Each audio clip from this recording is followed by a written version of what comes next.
एक बहुत ही भयानक गुफा में एक तांत्रिक अपने चेलों के साथ रहता था। आसपास के गांव वाले तांत्रिक के डर से उसे खाने पीने की चीजें पहुंचाया करते थे। जिस दिन खाने पीने की चीजें तांत्रिक के पास नहीं पहुंचती, उस दिन तांत्रिक क्रोध में आकर गांव वालों को बहुत ही परेशान करता। एक दिन किसी कारणवश गांव वाले तांत्रिक के पास भोजन न पहुंचा सके, जिसके चलते तांत्रिक क्रोध में आ जाता है और हवन कुंड में हवन सामग्री डालकर शैतान को बुलाता है। शैतान प्रकट हो, शैतान प्रकट हो, ओम भट, ओम भट। और तुरंत ही उसके सामने एक भयानक शैतान प्रकट होता है। तांत्रिक, तुमने सोए हुए शैतान को जगा दिया। अब तुम चाह कर भी मुझे कैद नहीं कर सकते। ठीक है, मेरी एक बात सुन लो। गांव वालों ने आज मुझे भोजन नहीं भेजा है। मैं और मेरे सारे चेले भूखे रह गए। तुम जाकर गांव में कोहराम मचा दो। इसके बाद शैतान गुफा से निकलकर सीधे गांव की तरफ बढ़ता है और गांव के पास पहुंचकर गांव में भयंकर तबाही मचाता है। जैसे ही शैतान गांव की तरफ बढ़ता है, गांव में धूप अंधेरा छा जाता है। आसमान से बर्फ की बारिश होने लगती है। भयंकर ओले पड़ते हैं, जिससे गांव के सभी लोग परेशान हो जाते हैं। जब जब शैतान आता था, इसी तरह की घटनाएं घटित होती थी। गांव वाले समझ गए शैतान आने वाला है। शैतान के आने की सूचना पाकर सभी सावधान हो जाते हैं। अरे गांव वालों, लगता है गांव में फिर से शैतान आने वाला है। अरे हमें भी यही लगता है। इस बार हम लोग मिलकर शैतान का मुकाबला करेंगे। ठीक है मुखिया जी। तो तुम लोग अपने परिवार सहित चौपाल पर एकत्रित हो जाओ। शैतान जैसे ही गांव में आएगा, हम सभी लोग एक साथ मिलकर उस पर धावा बोलेंगे। गांव वाले चौपाल पर एकत्रित हो जाते हैं और तभी भयंकर गर्जना मचाते हुए शैतान गांव की चौपाल पर पहुंचता है और सबसे बोलता है।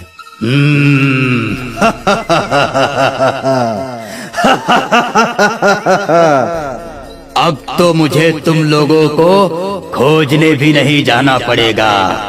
तुम सब तो मुझे एक साथ एक जगह मिल गए हो। तुम और तुम्हारा तांत्रिक बहुत दिनों से गांव वालों को सता रहे हो। अब ऐसी नौबत ही नहीं आएगी। अब ना ये गांव रहेगा और ना ही तुम लोग यहाँ रहोगे।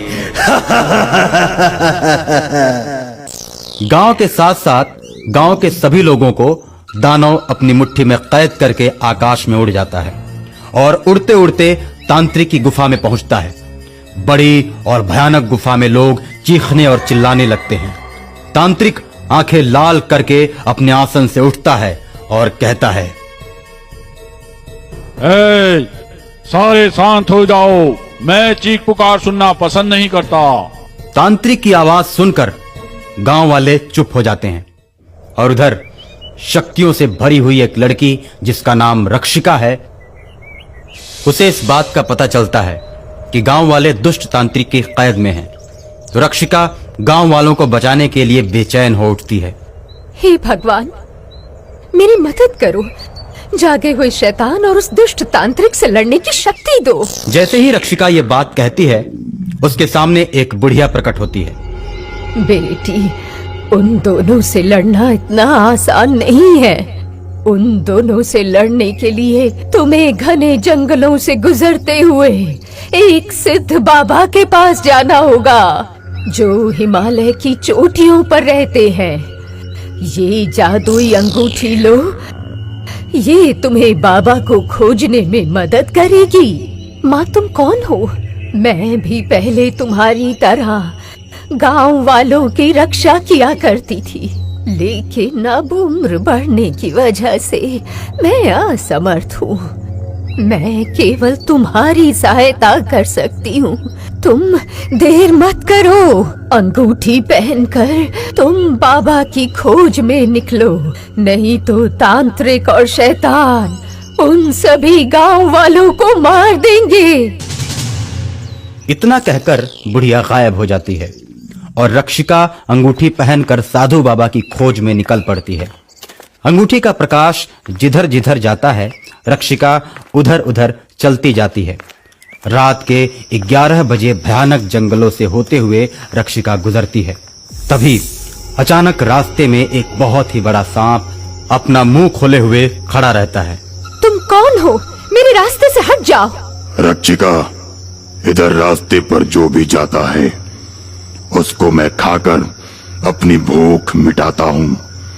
मैं बहुत दिनों से भूखा हूँ। आज मैं तुम्हें खाकर अपनी भूख मिटा लूंगा। सांप भैया, मैं गांव वालों की मदद करने के लिए जा रही हूँ।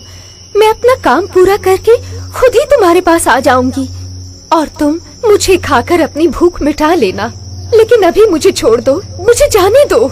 नहीं, मैं तुम्हारी बातों में नहीं आने वाला।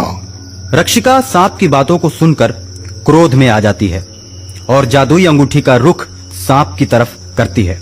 जादुई अंगूठी के चमत्कार से सांप का मुंह धीरे धीरे बंद होने लगता है। लड़की, तूने मेरे मुंह को बंद करके अच्छा नहीं किया। अब तुम मरने के लिए तैयार हो जाओ।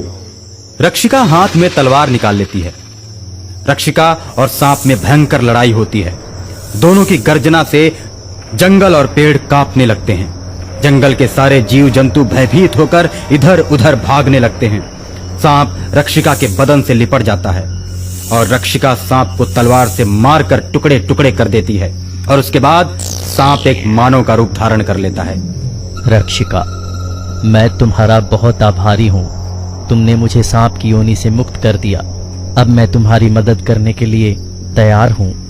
भैया, जब भी मुझे आपकी मदद की जरूरत पड़ेगी मैं आपको बुला लूंगी। रक्षिका साधु बाबा की खोज में पुनः निकल पड़ती है। रक्षिका जैसे ही कुछ दूरी पर जाती है, एक बहुत ही गहरी नदी रास्ते में पड़ती है। रक्षिका जैसे ही नदी को पार करने के लिए नदी में उतरती है, एक भयानक मगरमच्छ पानी के अंदर उसका पीछा करने लगता है। रक्षिका तेजी से भागती है, लेकिन किनारे तक पहुंचते पहुंचते मगरमच्छ रक्षिका का पैर पकड़ लेता है। रक्षिका मदद के लिए सांप भैया को बुलाती है और रक्षिका की आवाज सुनते ही सांप से बना इंसान उसके पास पहुंच जाता है और मगरमच्छ को मार देता है।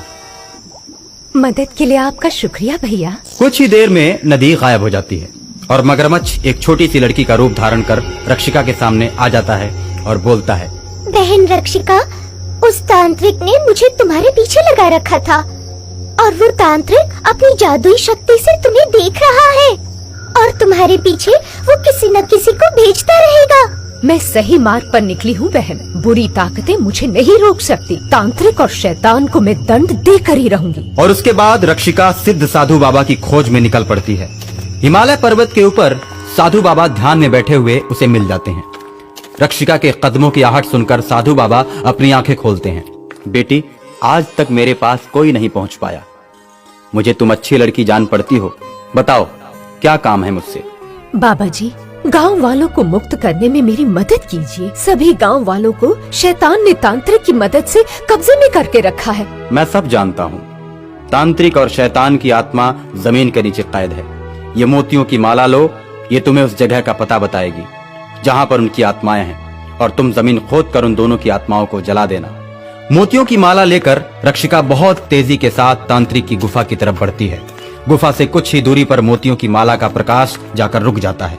रक्षिका वहां पर खुदाई करने लगती है, साथ में अपने मानव मित्र को भी बुला लेती है। कुछ ही देर खुदाई करने के बाद 2 काले फूल दिखाई पड़ते हैं। रक्षिका उन दोनों फूलों को जमीन के अंदर से निकाल लेती है और उसमें आग लगा देती है। फूलों के जलते ही मायावी गुफा धूं धूं कर जलने लगती है। राक्षस और शैतान चिल्लाने लगते हैं और गुफा से बाहर जलते हुए निकलते हैं। रक्षिका उनके सामने आती है और बोलती है, बुरा कर्म करने वाले, तुम लोगों का खेल खत्म हो गया। और इस तरह रक्षिका दोनों को मारकर गांव वालों को आजाद कर देती है।